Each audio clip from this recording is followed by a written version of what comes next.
Persidangan Dewan Rakyat masih berjalan ketika ini. Untuk perkembangan lanjut di Dewan Rakyat, kita bersama wartawan Azri Idris di Parlimen. Silakan Azri.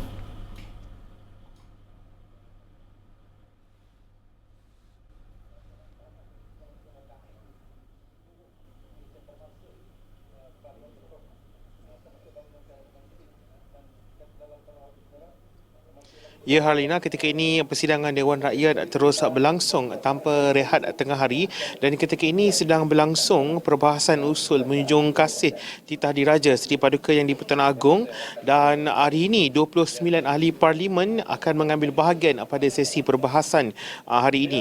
Ya Harlina, jika saya boleh kongsikan isu-isu yang menarik pada sesi soal jawab lisan dan juga waktu pertanyaan menteri pagi tadi, Kementerian Pertanian dan Keterjaminan Makanan KPKM tidak menyediakan sebarang subsidi khusus kepada peniaga yang menyertai jualan agro madani ataupun jam untuk menjual barangan pada harga yang lebih murah pada jualan agro madani. Timbalan Menteri Pertanian dan Keterjaminan Makanan Dato' Arthur Joseph Kurup memaklumkan kepada Dewan Rakyat pagi tadi, mekanisme program itu adalah jualan secara terus tanpa melalui orang tengah ataupun pihak ketiga yang menyebabkan harganya adalah jauh lebih rendah berbanding pasaran.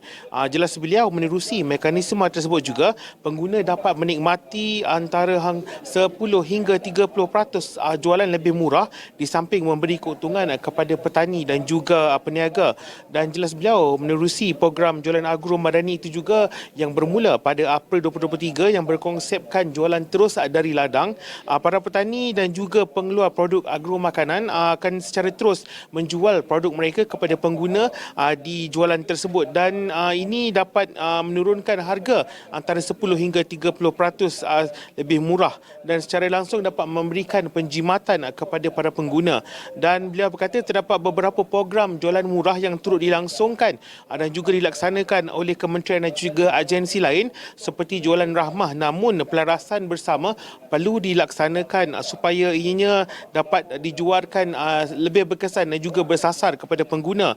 Selain itu, perbezaan setiap program jualan juga adalah dari segi peserta-peserta jualan yang turut serta dalam program tersebut dan juga lokasi dan juga modal pelaksanaannya. Dan KPKM turut menyasarkan untuk melaksanakan sebanyak 5,000 program jualan agro madani untuk mencapai sasaran keseluruhan 10,000 program bagi tempoh 2023 hingga 2024. Dan selain itu, di Dewan Rakyat pagi tadi, Timbalan Menteri Pelaburan Perdagangan dan Industri Liu Chin Tong berkata kerajaan tiada sebarang perancangan untuk menganjak penetapan waktu Semenanjung Malaysia daripada GMT+8 kepada GMT+7, dan jelas beliau perubahan waktu standard itu akhirnya akan membebankan rakyat. Dan jelas beliau secara umumnya perbezaan waktu bagi sejam di antara GMT+8 dan juga GMT+7 itu tidak mempengaruhi kehidupan seharian body clock manusia, dan kerana ia boleh beradaptasi terhadap perubahan persekitaran dan juga